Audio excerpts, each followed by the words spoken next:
श्रीमद्वाल्मीकि रामायण उत्तरकांड अध्याय 32। अर्जुन की भुजाओं से नर्मदा के प्रवाह का अवरुद्ध होना, रावण के पुष्पोपहार का बह जाना, फिर रावण आदि निशाचरों का अर्जुन के साथ युद्ध तथा अर्जुन का रावण को कैद करके अपने नगर में ले जाना। नर्मदा जी के तट पर जहाँ क्रूर राक्षस राज रावण महादेव जी को फूलों का उपहार अर्पित कर रहा था, उस स्थान से थोड़ी दूर पर विजयी वीरों में श्रेष्ठ माहिष्मतिपुरी का शक्तिशाली राजा अर्जुन अपनी स्त्रियों के साथ नर्मदा के जल में उतरकर क्रीड़ा कर रहा था। उन सुंदरियों के बीच में विराजमान राजा अर्जुन सहस्रों हथिनियों के मध्य भाग में स्थित हुए गजराज के समान शोभा पाता था। अर्जुन के 1000 भुजाएं थीं। उनके उत्तम बल को जांचने के लिए उसने उन बहुसंख्यक भुजाओं द्वारा नर्मदा के वेग को रोक दिया। कृतवीर्य पुत्र अर्जुन की भुजाओं द्वारा रोका हुआ नर्मदा का वह निर्मल जल तट पर पूजा करते हुए रावण के पास तक पहुंच गया और उसी ओर उल्टी गति से बहने लगा। नर्मदा के जल का वह वेग मत्स्य, नक्र, मगर, फूल और कुशास्त्रन के साथ बढ़ने लगा।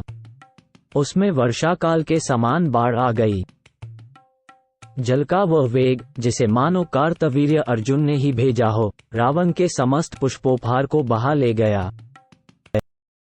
रावण का वह पूजन संबंधी नियम अभी आधा ही समाप्त हुआ था। उसी दशा में उसे छोड़कर वह प्रतिकूल हुई कमनीय कांति वाली प्रेयसी की भांति नर्मदा की ओर देखने लगा।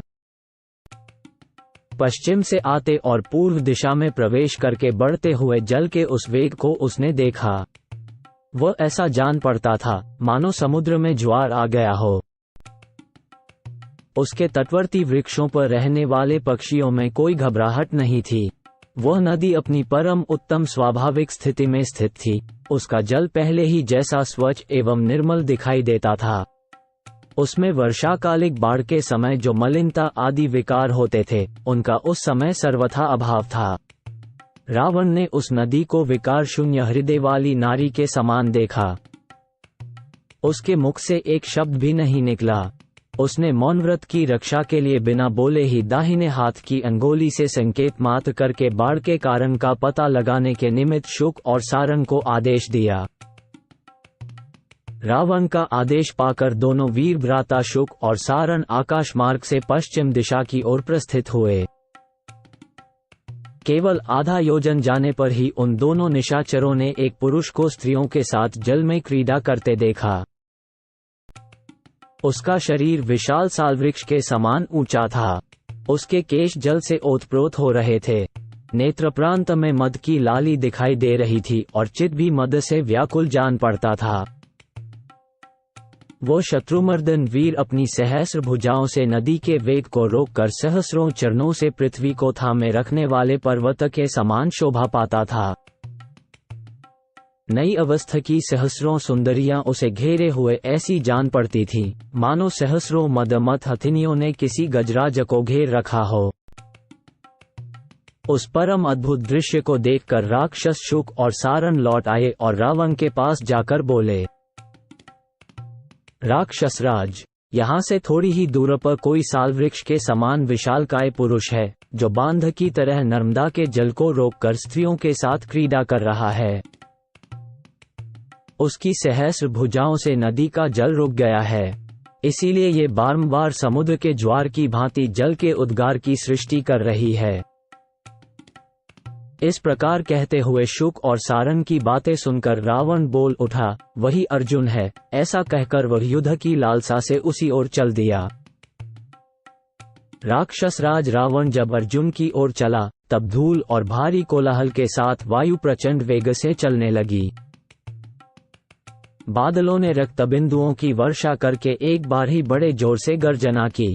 इधर राक्षस राज रावण महोदर, महापार्श्व, धूम्राक्ष, शुक और सारण को साथ ले उस स्थान की ओर चला जहां अर्जुन क्रीड़ा कर रहा था। काजल या कोयले के समान काला वो बलवान राक्षस थोड़ी ही देर में नर्मदा के उस भयंकर जलाशय के पास जा पहुंचा। वहां पहुंचकर राक्षसों के राजा रावण ने मैथुन की इच्छा वाली हथिनियों से घिरे हुए गजराज के समान सुंदरी स्त्रियों से परिवेष्टित महाराज अर्जुन को देखा। उसे देखते ही रावण के नेत्र रोष से लाल हो गए।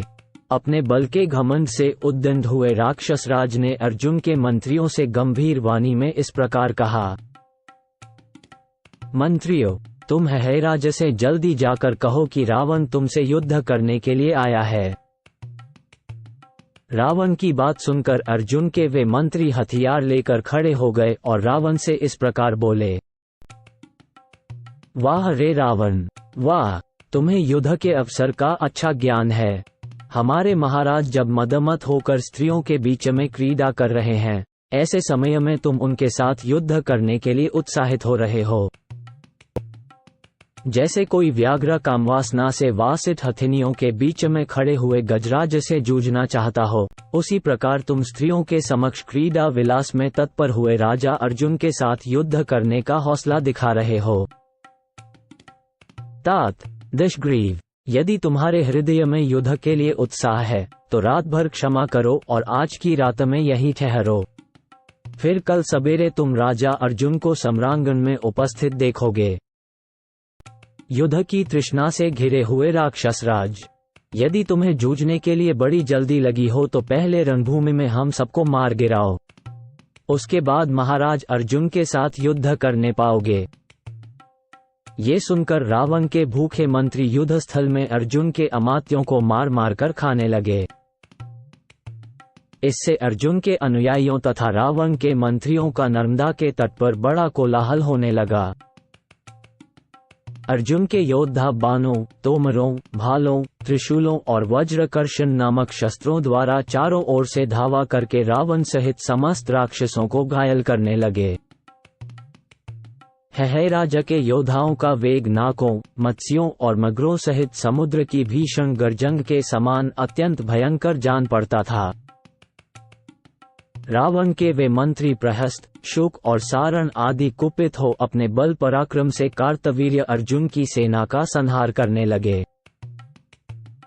तब अर्जुन के सेवकों ने भय से विह्वल होकर क्रीड़ा में लगे हुए अर्जुन से मंत्री सहित रावण के उस क्रूर कर्म का समाचार सुनाया। सुनकर अर्जुन ने अपनी स्त्रियों से कहा, तुम सब लोग डरना मत।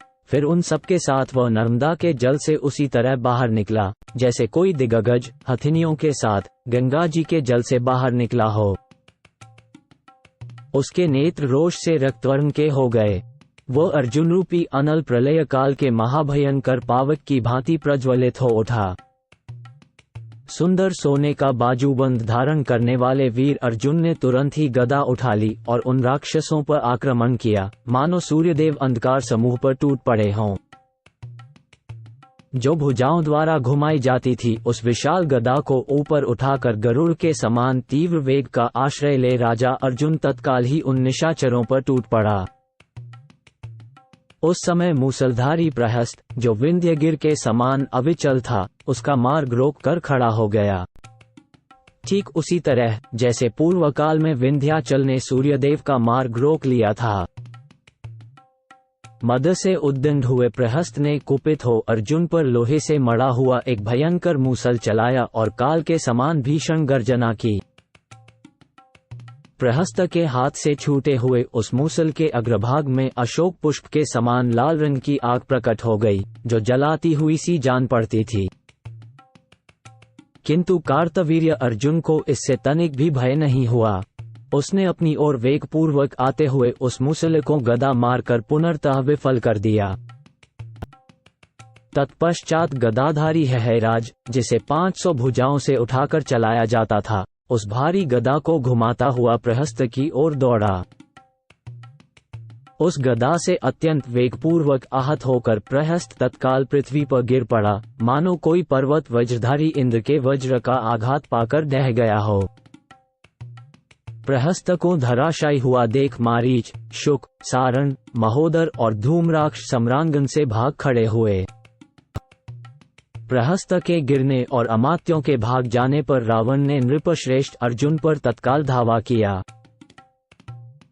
फिर तो 1000 भुजाओं वाले नरनाथ और 20 भुजाओं वाले निशाचरनाथ में वहां भयंकर युद्ध आरंभ हो गया, जो रोंगटे खड़े कर देने वाला था। विक्षुब्ध हुए 2 समुद्रों जिनकी जड़ हिल रही हो, ऐसे 2 पर्वतों, 2 तेजस्वी आदित्यों, 2 दाहक अग्नियों, बल से उन्मत्त हुए 2 गजराजों, कामवासना वाली गाय के लिए लड़ने वाले 2 सांडों, जोर जोर से गर्जने वाले 2 मेघों, उत्कट बलशाली 2 सिंहों तथा क्रोध से भरे हुए रुद्र और कालदेव के समान वे रावण और अर्जुन गदा लेकर एक दूसरे पर गहरी चोटें करने लगे।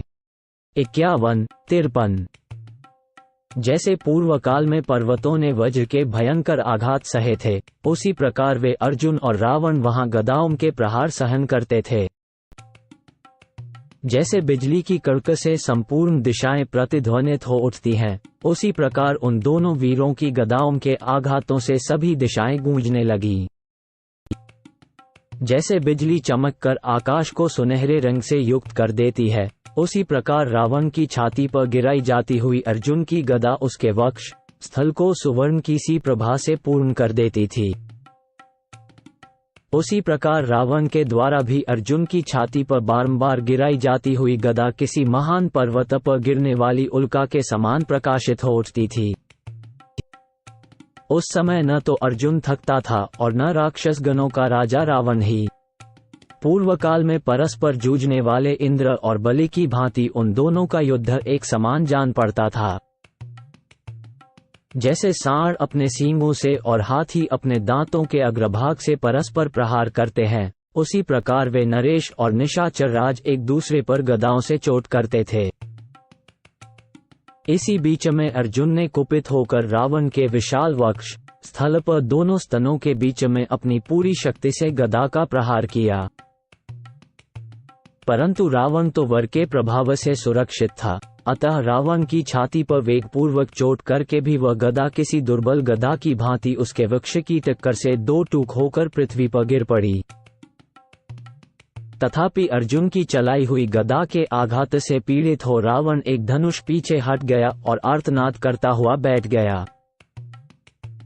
दशग्रीव को व्याकुल देख अर्जुन ने सहसा उछलकर उसे पकड़ लिया, मानो गरुड़ ने झपट्टा मारकर किसी सर्प को धर दबाया हो। जैसे पूर्व काल में भगवान नारायण ने बलि को बांधा था, उसी तरह बलवान राजा अर्जुन ने दशानन को बलपूर्वक पकड़कर अपने 1000 हाथों के द्वारा उसे मजबूत रस्सों से बांध दिया। दशग्रीव के बांधे जाने पर सिद्ध, चारण और देवता शाबाश शाबाश कहते हुए अर्जुन के सिर पर फूलों की वर्षा करने लगे। जैसे व्याघ्र किसी हिरण को दबोच लेता है अथवा सिंह हाथी को धर दबाता है, उसी प्रकार रावण को अपने वश में करके हे राज अर्जुन हर्षातिरेक से मेघ के समान बारंबार गर्जना करने लगा। इसके बाद प्रहस्त ने होश संभाला। दशमुख रावण को बांधा हुआ देख वह राक्षस सहसा कुपित हो हे राज की ओर दौड़ा। जैसे वर्षा काल आने पर समुद्र में बादलों का वेग बढ़ जाता है, उसी प्रकार वहां आक्रमण करते हुए उन निशाचरों का वेग बढ़ा हुआ प्रतीत होता था। छोड़ो छोड़ो, ठहरो ठहरो, ऐसा बारंबार कहते हुए राक्षस अर्जुन की ओर दौड़े। उस समय प्रहस्त ने रणभूमि में अर्जुन पर मूसल और शूल के प्रहार किए, परंतु अर्जुन को उस समय घबराहट नहीं हुई। उस शत्रुसूदन वीर ने प्रहस्त आदि देवद्रोही निशाचरों के छोड़े हुए उन अस्त्रों को अपने शरीर तक आने से पहले ही पकड़ लिया। फिर उन्हीं दुर्धर एवं श्रेष्ठ आयुधों से उन सब राक्षसों को घायल करके उसी तरह भगा दिया, जैसे हवा बादलों को छिन भिन करके उड़ा ले जाती है। उस समय कार्तवीर्य अर्जुन ने समस्त राक्षसों को भयभीत कर दिया और रावण को लेकर वह अपने सुहृदों के साथ नगर में आया। नगर के निकट आने पर ब्राह्मणों और पुरवासियों ने अपने इंद्रतुल्य तेजस्वी नरेश पर फूलों और अक्षतों की वर्षा की और सहस्र नेत्रधारी इंद्र जैसे बलि को बंदी बनाकर ले गए थे। उसी प्रकार उस राजा अर्जुन ने बंधे हुए रावण को साथ लेकर अपनी पुरी में प्रवेश किया।